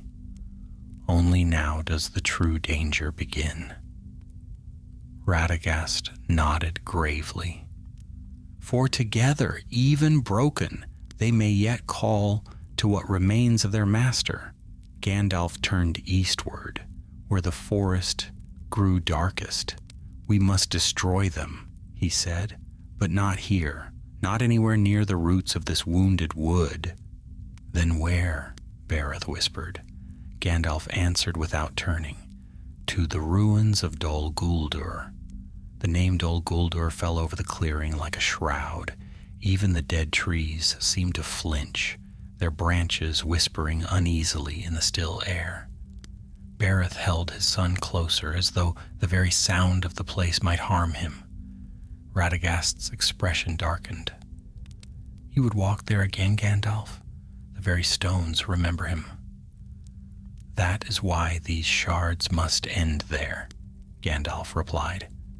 "Only where Sauron's strength once rooted itself can these fragments be unmade. Anywhere else, the forest might suffer the breaking. Radagast sighed, knowing the truth of it. Then we go into the Black Heart once more. Bereth looked between them anxiously. We cannot bring Faran into that place. You shall not, Gandalf said. At the forest's edge we will part. There you will find safety, and a path west. The shards must be carried by us alone. But the forest was restless around them. Even as Gandalf spoke, a wind stirred the dead leaves, rising and falling like distant breaths. The 3 shards pulsed faintly in his hand, their whispers a tangle of broken commands. Hold, chain, voice, awaken. Faran whimpered softly. Gandalf placed a calming hand upon the boy's shoulder. Fear not, lad. You have faced a darkness many grown men could not bear. Your courage will be remembered. Faran blinked up at him, trembling but proud. Radagast wrapped the 3rd shard tightly in cloth, muting its glow. We must not tarry. The longer these pieces remain together, the stronger their voice becomes. So they left the hollow and the broken barrow behind them. The trees, as though relieved, shifted aside more willingly. Their path curved south first, then east, following the trembling pull of the shards, an invisible thread tugging them toward the ancient fortress. The further they went, the more the forest changed. Light grew scarce, as though the very air thickened to swallow it. Roots rose like gnarled arms from the soil. Once or twice they heard a distant howl, not wolf, not warg, but something older, something that roamed the ruins since the necromancer fled. Bereth moved with growing unease. This place. I have hunted these woods all my life, yet this part feels foreign. It is foreign, Radagast answered. Many regions of Mirkwood were warped during the necromancer's reign. Paths once safe became labyrinths. Trees once mild became hostile. His shadow has left wounds that heal slowly, if ever. But Dol Guldur lies farther south, Bereth said. Surely the forest grows lighter before we reach it? Radagast glanced at Gandalf, then shook his head. The forest grows darkest where evil once flowed deepest. Gandalf quickened his pace. There was no sense softening the truth. Stay close. Do not stray from our path. And if the leaves whisper to you, ignore them. Faran asked quietly. Why would leaves whisper? Radagast answered softly. Because some shadows echo long after they fade. They walked for hours. The forest pressed in tightly, but the trail was unmistakable. An unseen road felt more than seen, a faint pull against Gandalf's palm each time he held the shards. When they next rested, the air tasted metallic like old blood and cold iron. Barath shivered. We are close, aren't we? Yes, Gandalf said, too close for comfort. Suddenly Radagast stiffened. He lifted a hand, signaling silence. Gandalf felt it too, movement. Not beast, not spirit, something living. Footsteps, many of them. Soft, but coordinated. Barath instinctively drew Faran protectively behind him. Gandalf stepped forward, staff glowing faintly. Shadows moved among the trees. Radagast whispered, I sense no malice, but caution. Out from the undergrowth stepped 5 elves of the woodland realm, bows drawn but not aimed. Their leader was tall and keen-eyed, clad in green and brown with a silver circlet upon her brow, one of Thranduil's captains. She lowered her bow slightly upon recognizing the wizards. Gandalf the Grey, Radagast the Brown. We have tracked strange disturbances in the forest. The song of the trees has turned restless. Gandalf gave a slight bow. We follow the same darkness. Her eyes moved to the shards concealed in his hand, and she paled. So the rumors are true. Fragments of the enemy were left behind. Radagast nodded. 3 bound to one will. They grow stronger. The elven captain stepped forward. Then we will go with you. The shadow that once ruled Dol Guldur is no light matter. If it rises again, we shall face it beside you. Gandalf shook his head. No, the shards sing to those who draw near. Already they strain against their bindings. If too many approach, they may awaken a memory best left buried. The elf hesitated. Then what aid may we offer? Guide this man and his son to safety, Gandalf said, gesturing to Barath and Farin. Once the shards are destroyed, the forest will breathe easier. The elf inclined her head. Gladly, Barath turned to Gandalf, troubled. Master Gandalf, will we see you again? Gandalf placed a gentle hand on his shoulder. If fortune wills it, protect your son and remember, hope is a stronger light than fear. Farin hugged the wizard suddenly, clinging with small trembling hands. Gandalf returned the embrace. You have walked far and braved much, young one. Let no darkness dim the courage in you. With that, the elves led Barath and Faran westward, disappearing swiftly between the trees. Radagast exhaled slowly. It is better this way. Dol Guldur is no place for a child, nor for any, Gandalf murmured. Yet here we go. The forest grew silent as they continued. The air thickened. The smell of rot and ancient stone wafted faintly toward them. Hours later, they reached a ridge overlooking a deep valley. Mist clung to the ground like spilled milk, shifting and coiling in slow, unnatural patterns. And there, rising from the valley floor like a black blot upon the world, stood the ruins of Dol Guldur. Broken towers clawed at the sky. Walls half collapsed, sagged inward like ribs. Vines strangled every stone. A heavy darkness pooled around it, not the living shadow of a present power, but the lingering poison of what once stood here. Radagast's breath hitched. Even empty, it reeks of him. Gandalf nodded slowly. This is where the shards must end. Lightning flickered faintly above the fortress, silent, unnatural flashes that did not brighten the clouds. Radagast gripped his staff. We must enter the central chamber, the old forging hall. Gandalf felt the shards tremble violently in his grasp, as though eager, too eager, to return to their birthplace. It waits for us, he said. Radagast swallowed. Aye, it does. Together, the two wizards descended toward the blackened gates of Dol Guldur, where shadows still clung, where memories stirred, and where the final test of the riddle of the night awaited. The path into the valley wound like a serpent between jagged stones and roots, half buried beneath the moss.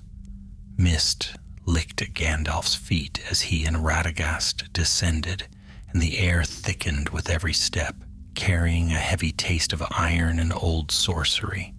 No birds sang here, no insects hummed. Even the winds that stirred the great trees above died before they reached the base of the fortress. Dol Guldur drank all sound, all movement, as though hunger remained in its abandoned halls. The ruins rose before them, vast, jagged silhouettes carved against the dim sky. Arches long shattered, sagged beneath their own weight. The great gates, once blackened iron, lay broken upon the ground, like the jaws of some slain beast.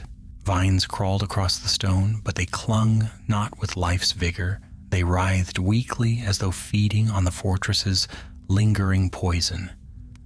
Radagast hesitated at the threshold. Each time I return, the place feels more wounded, yet more awake. Gandalf nodded grimly. The shards tremble. They know they stand on the brink of unmaking. Indeed, the fragments wrapped in cloth within their pockets pulsed faintly, whispering broken words. Chain, hole, rise, memory. Radagast grimaced. Let us silence them quickly. They stepped through the broken gates, entering Dol Guldir's outer courtyard. The stone underfoot was cracked by time and stained with remnants of ancient spells. In one corner lay a charred mark in the shape of a hand, old but unsettling nonetheless. Radagast glanced at it uneasily. Even his touch lingers. Do not let old shadows take root in your mind, Gandalf said. They are only memories of fear. Then why do they feel as heavy as the real thing? Gandalf had no answer. They pressed on into the inner hall. The walls loomed high overhead, streaked with soot and age. Broken pillars leaned drunkenly. Roots split the floor in uneven lines, and cracks in the stone glowed faintly, the last remnants of enchantments that had seeped deep into the fortress's bones. As they moved deeper, the whispers in the shards grew louder, not voices but fractured tones that shivered the air. Gandalf felt them pulling lightly, tugging toward the heart of the fortress like iron to a lodestone. Radagast felt it too. The forging hall, he murmured. That is where they wish to return. The hall lay below the fortress, reachable only by a crooked stair spiraling downward. They found it behind a collapsed archway, half hidden by debris. Gandalf cleared the rubble with a sweep of his staff, the stones rolling aside reluctantly, as though loath to reveal what lay beneath. The stairway yawned before them, narrow, steep, and suffocatingly dark.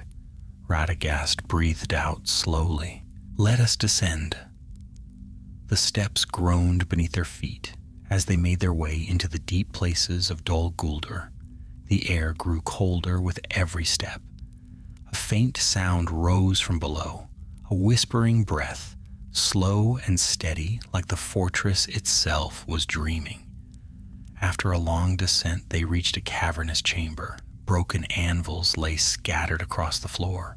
Rusted chains hung from the ceiling, rattling faintly in an unseen draft.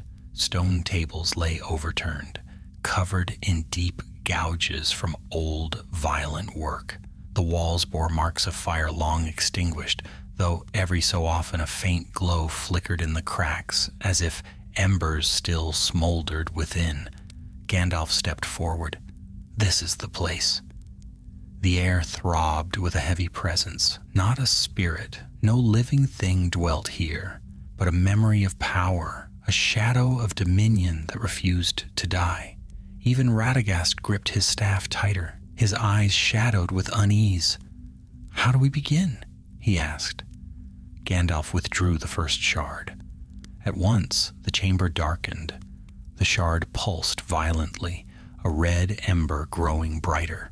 Radagast unwrapped the second and third, and together they glowed like dying coals awakening. The air thickened with a low hum that vibrated through the stone, and then the three shards lifted from their hands. Radagast cried out, "Gandalf!" But the wizard held firm. "Stand fast. Let them show their purpose." The shards floated upward, circling each other slowly. A faint red mist drifted from each shard, intertwining into a spiral of flickering light. The chamber shook. Stone dust fell from the ceiling. Chains clattered violently. The rusted anvils groaned as though remembering old burdens. Radagast shielded his eyes. They are calling to something. To one another, Gandalf said, but the circle is not complete. They lack the will to merge. He raised his staff, its white light piercing the red glow. The shards jerked back as though stung. A voice rose, not human, not alive, just a hollow echo pulled from the deepest corners of shadow. Whole, whole, whole. Radagast flinched. This is no mere relic. It is a phantom thought, A remnant of his will, Gandalf shouted over the rising hum. Then we break the chain now. He brought his staff down hard. A ring of white light shot outward, striking the floating shards. They convulsed, swelling and shrinking as though fighting for shape. Red sparks burst from their edges, shattering against the chamber walls, but the shards did not fall. Instead, they twisted toward each other, drawn by a force older and darker than the stones around them. Their glow united into a single beam streaking downward toward the center of the hall. The floor cracked open. A pit yawned wide beneath them, and from its depths rose a wind colder than winter ice. Fractured voices spilled upward, whispers of torment, commands long abandoned, promises broken by time. Radagast stumbled backward. "Gandalf, this is beyond us." "No," Gandalf said through clenched teeth. "It is not." He thrust his staff forward, pouring all his strength into the light. Radagast joined him, his staff erupting in tangled green and white energies. The shards shrieked, a sound like metal tearing, like centuries of sorrow bent under sudden strain. They spun faster, their edges blurring as the red mist surrounding them crackled violently. But from the pit below, another force rose, a dark shape, not form, not spirit, but a gathering of shadows, reached upward, stretching thin tendrils toward the shards. It hungered, trembling with broken purpose. Radagast yelled, "It seeks to reclaim them!" Gandalf bellowed, "Then let it reach for nothing." Together they released a burst of light so powerful it struck the chamber like thunder. The pit blazed white, the tendrils shriveled, and the shards screamed with a voice not their own. One broke, splintering into dust that evaporated instantly. Another cracked in half, spilling its red light into the air. The third shook violently, as though resisting until the last. Gandalf roared, "Begone!" The final shard burst apart. Silence slammed into the chamber. The pit sealed. The mist vanished, and the shards' voices died utterly. Radagast fell to one knee, panting. Gandalf leaned heavily on his staff, sweat cold on his brow. It was done, or so it seemed. A low thrum echoed once, deep, distant, and final. Radagast's eyes widened. What was that? Gandalf straightened slowly. A memory dying. They stood in the ruined forging hall, surrounded by silence so profound it felt sacred. At last, Radagast let out a deep breath. The riddle of the night is ended.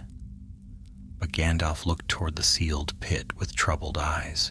"No," he said softly, "it is answered." And somewhere in the deep roots of Middle-earth, a darker memory, one far greater than these fragments, shifted in its distant sleep. For a long while, Gandalf and Radagast remained in the forging hall without speaking, letting their breath steady and their thoughts settle. The silence that enfolded Dol Guldur was different now, emptier, as though some ancient cord had finally snapped. The shards' destruction had not merely broken their power, it had hollowed out a space where their will once clung, like smoke fading from a room long sealed. Radagast stood at last, leaning heavily on his staff. "It is finished," he murmured. "Truly finished. The shards are gone." Gandalf nodded, though his brow remained furrowed. "Yes, yet such remnants do not vanish without echo. This fortress may not feel it now, but the forest will. Mirkwood has suffered long from the roots of this place. It will be slow to heal." Radagast breathed deeply, as though trying to sense the forest from here. "Already I feel the air easing, the pressure, the fear that lurked between the branches. It ebbs." Gandalf turned to the sealed pit In the center of the hall, a faint white seam marked where their light had welded the stone shut. "The pit is silent," he said, "but silence is not the same as peace. We have destroyed the shards, yes, but not the memory of what forged them." Radagast stepped beside him. Memories have no power without someone to heed them. Gandalf's eyes glinted. "That is what troubled me." Radagast gave him a weary smile. "You worry too soon, Gandalf. Tonight we have done good. Let the world rest a little." The Wizard of the Grey Pilgrim said nothing, but after a long moment he nodded. "Let us return to the surface. The air down here chokes on too many old ghosts." They climbed the crooked stairway, passing through arch after arch, until at last they emerged once more into the courtyard. The air here felt different, lighter, though the ruins remained grim. A faint breeze stirred, carrying with it the scent of pine from beyond the valley. Radagast inhaled deeply. There, the forest breathes again. Gandalf looked toward the broken gates, remembering the path they had come. "We should leave before the fortress remembers we are here." Radagast chuckled weakly. "I would leave long before that." Together they walked through Dol Guldur's outer yard. Shadows clung to corners, but they were not alive now, only remnants of stone and age. The oppressive weight that once pressed on every stone had lifted enough that even the roots seemed to sag with relief, as though the fortress's death had at last reached its foundation. They passed under the shattered archway and stepped into open air. Gandalf paused at the threshold and glanced back. Dol Guldur loomed still, but not as a place of menace. It was a husk, a wound long closed but scarred deeply. Its towers leaned, its stone groaned, yet no will stirred within it. The fortress would crumble in time, slowly, heavily, but inevitably. Radagast touched Gandalf's shoulder. "Come, my friend. Let the past lie behind us." They began the climb out of the valley. The mist that once clung to their feet now drifted weakly, no longer fed by the shard's whispers. The roots no longer curled inward like claws. They lay half submerged, as though waking from a nightmare. After some time, Radagast spoke softly. "Do you think we were meant to find the shards?" Gandalf answered without hesitation. "No, they were meant to remain hidden, to be found only by servants of darkness or by chance." "Then how did we come to them so readily?" Gandalf frowned, because their nature changed. When Sauron fled, the shards were severed from him. That left them weak, frightened, confused, like broken children reaching for any hand. Even the innocent felt their call. Radagast nodded gravely. "Farin." "Yes," Gandalf said. The boy heard them, and others might have followed. Radagast walked in silence for a time before saying, "It chills me to think how easily such remnants can ensnare the weary. How many wanderers might stumble into lingering sorcery, never knowing what poison lies beneath." Gandalf gave a somber smile. "That, Radagast, is why we walk these roads." The forest around them grew familiar as they climbed. The trees here were tall but less oppressive. Their branches shivered lightly as the breeze passed through. True wind, not the breath of a lurking shadow. As they reached the ridge overlooking the valley of Dol Guldur, the sky above them broke into clearer twilight.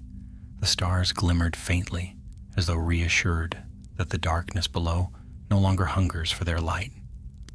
Radagast leaned on his staff and gazed into the distance. "I feel the forest loosening, like a knot untied. The tremors are gone." Gandalf nodded.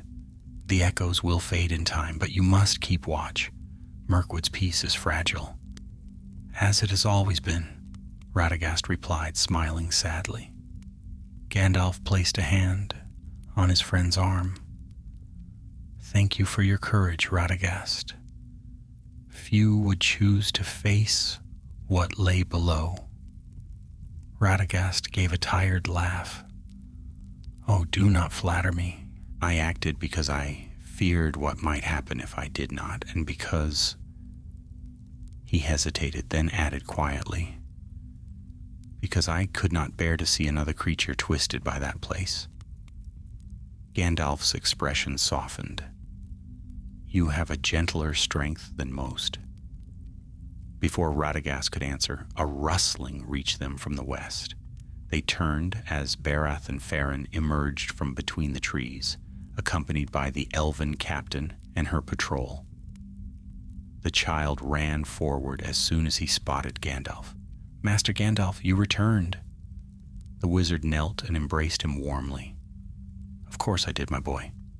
I gave you my word. Barath bowed deeply.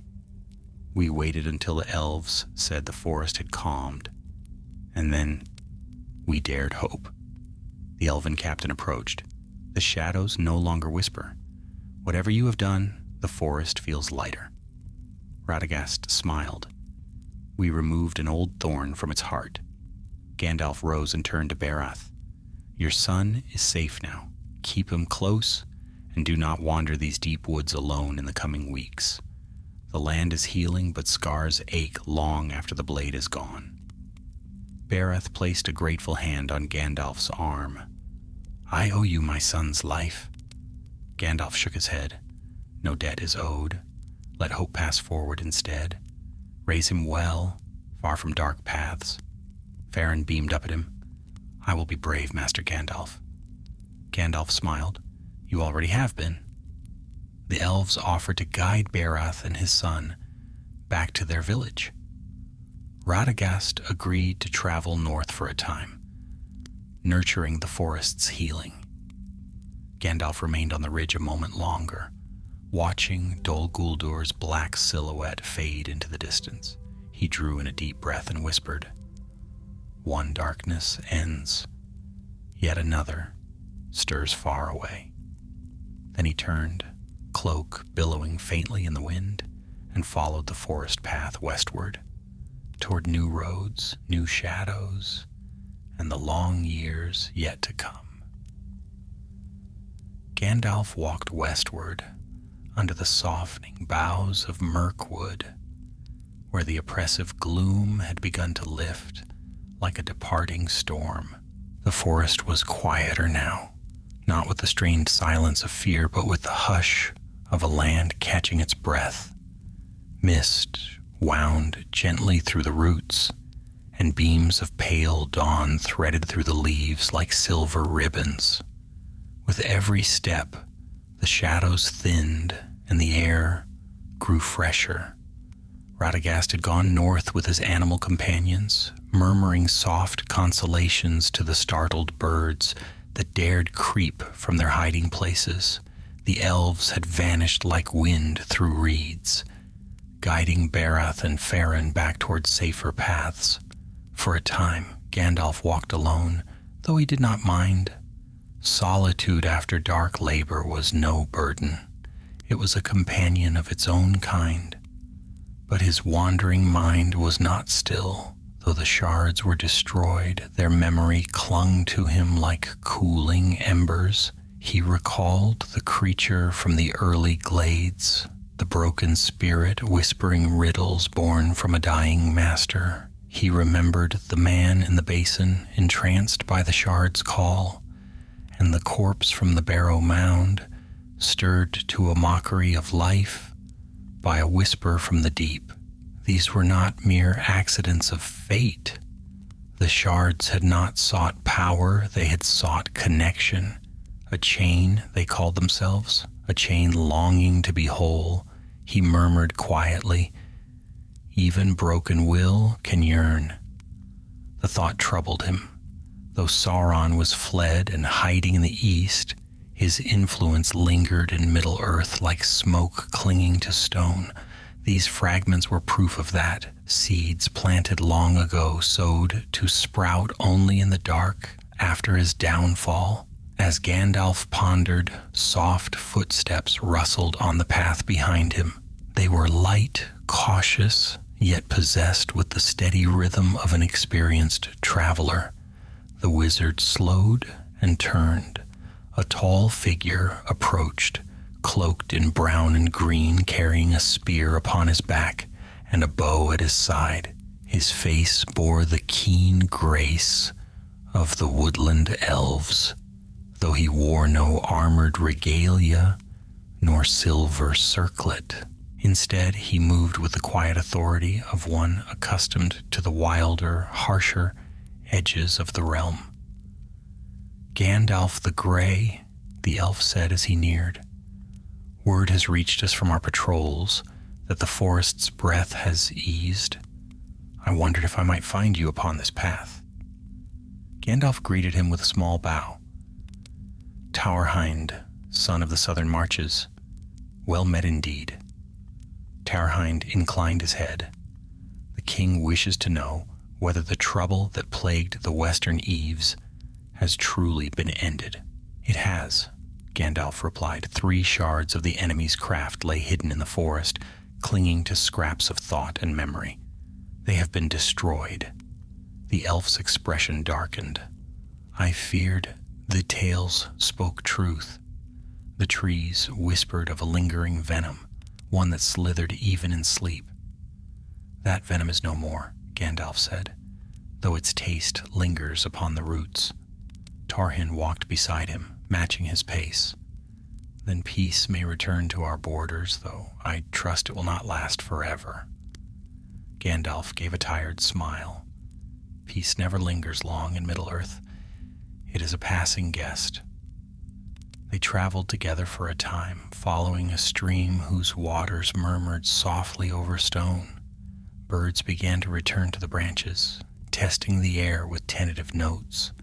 Sunlight brightened as early morning deepened, turning the forest floor gold.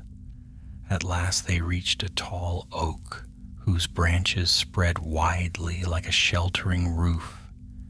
Beneath it lay a mossy rise where the morning light fell warm and gentle.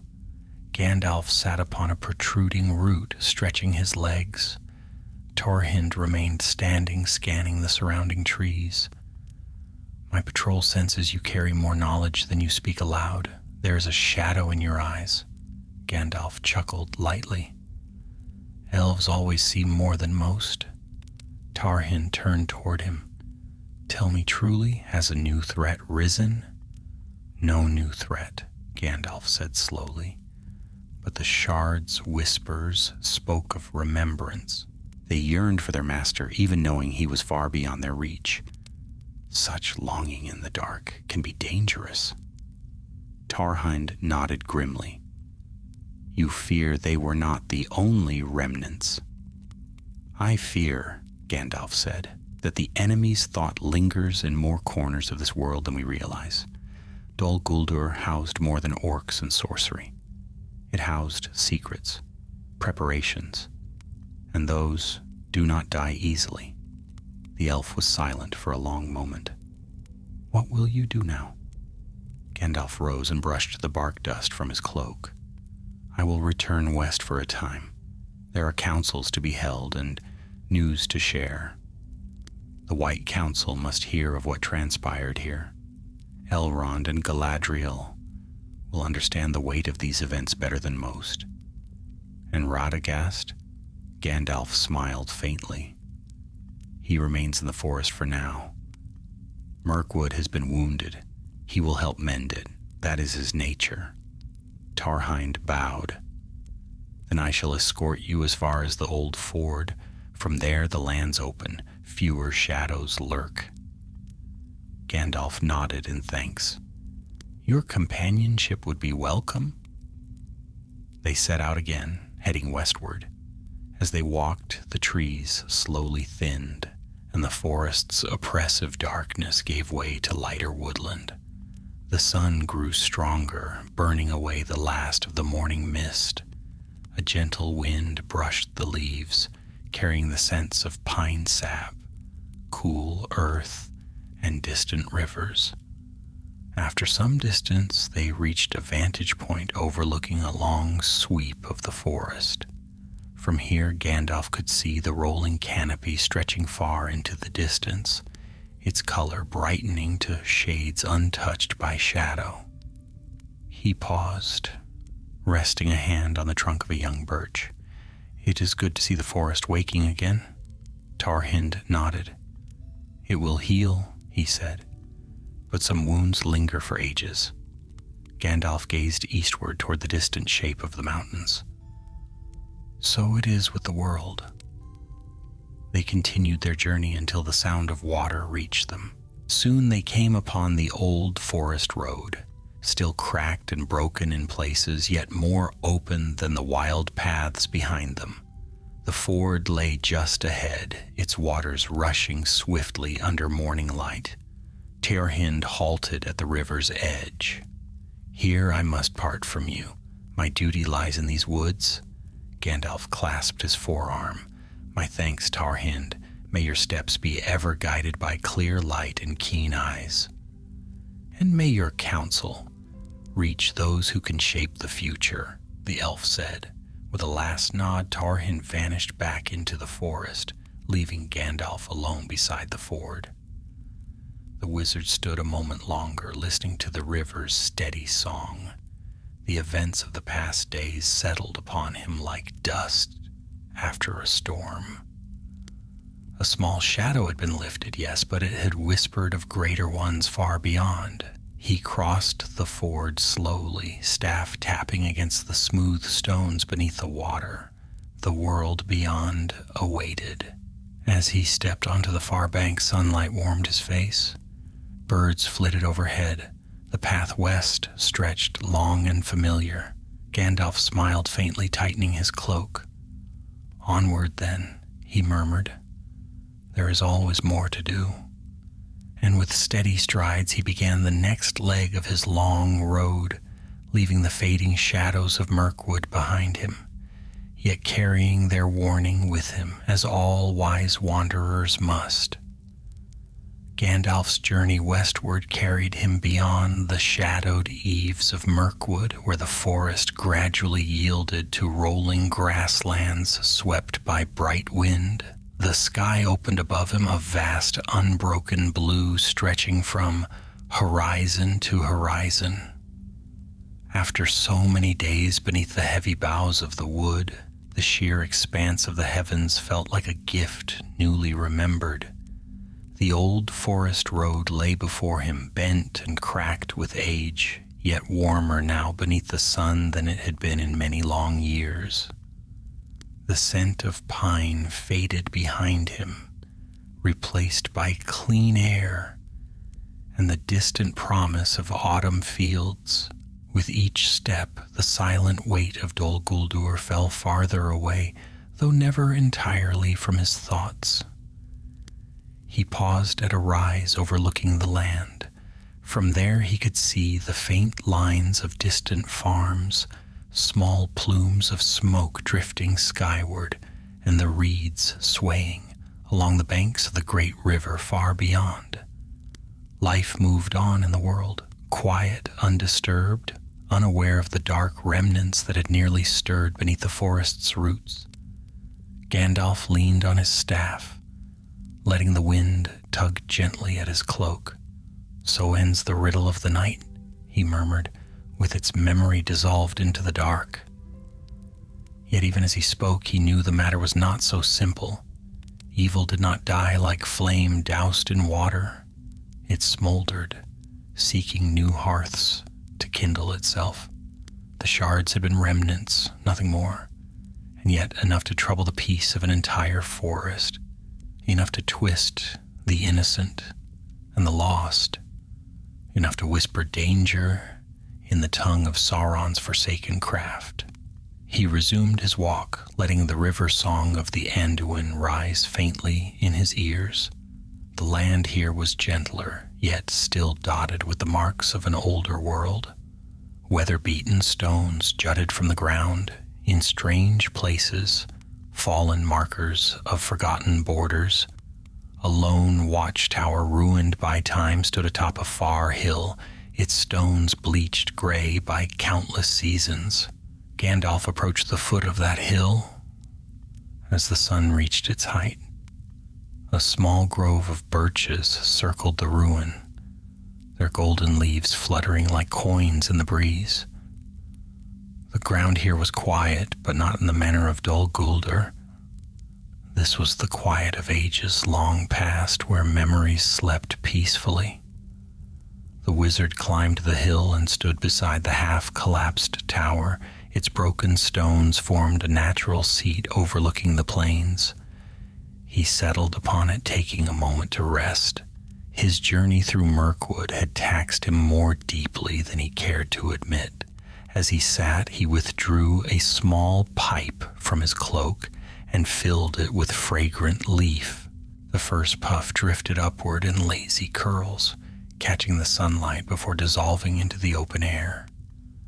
Gandalf watched it rise, smiling faintly. "A lighter breath than those we left behind," he said to no one in particular. A soft scuffle reached his ears. Gandalf's hand tightened instinctively around his staff, but he relaxed when he saw a small brown rabbit emerge from the brush. It twitched its nose, regarding him with mild curiosity. Gandalf chuckled. Perhaps Radagast has not wandered far. One of his little friends, no doubt." The rabbit blinked twice, then hopped closer. It paused at his boot, nudged his cloak, and bounded away again into the grasses. "Safe travels, little one," Gandalf said as he watched it disappear. He rested a while longer before rising. The sun had begun its slow descent, casting long golden beams across the plain. Gandalf turned toward the west, where the distant silhouette of the misty mountains traced a jagged line along the horizon. Somewhere beyond them lay Rivendell, where Elrond's wisdom waited, and perhaps news from beyond the wilds. His thoughts drifted again to Barath and Farin. The boy's courage had been true, though forced to rise too young. Gandalf smiled softly. "There's hope for the world, so long as such hearts endure." The road sloped downward from the hill. As Gandalf walked, he sensed a shift in the air, a gentle tremor, subtle as a whispered name. Not danger, but something calling to him, distant and familiar. A breeze stirred from the south, carrying with it the faintest hint of sea air.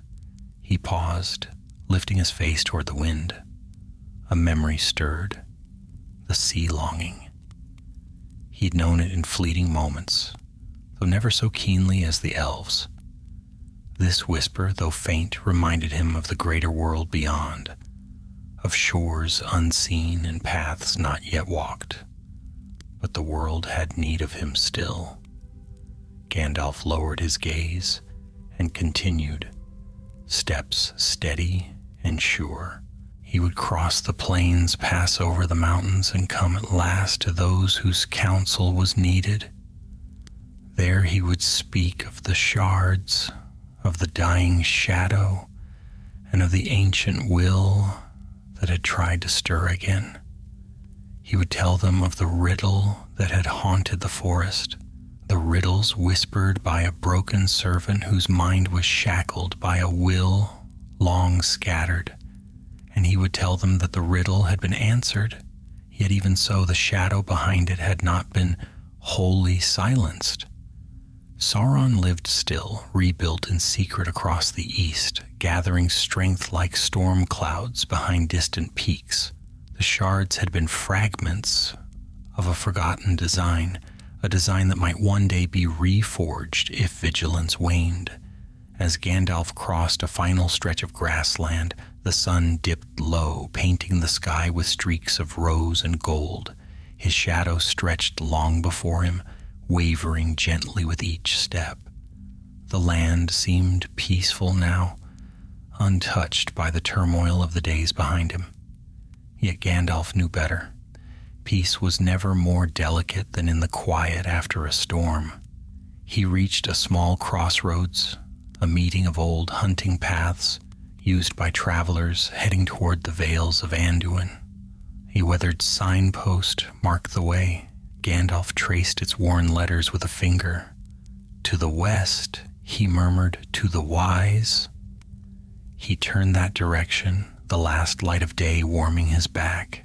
As he walked, the stars began to kindle overhead, first one, then another, until thousands shimmered in the darkening sky. Their cold fire glimmered like distant lanterns guiding him forward. Gandalf breathed in the night air, feeling it cool and clear in his chest. He tapped his staff lightly upon the earth. Onward! The wind carried the word away, whispering it across the fields.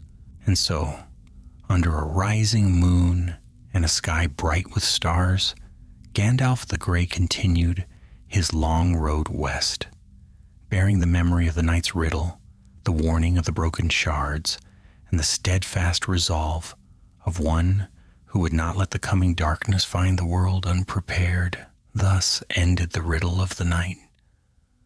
But its answer would echo in the years yet to unfold.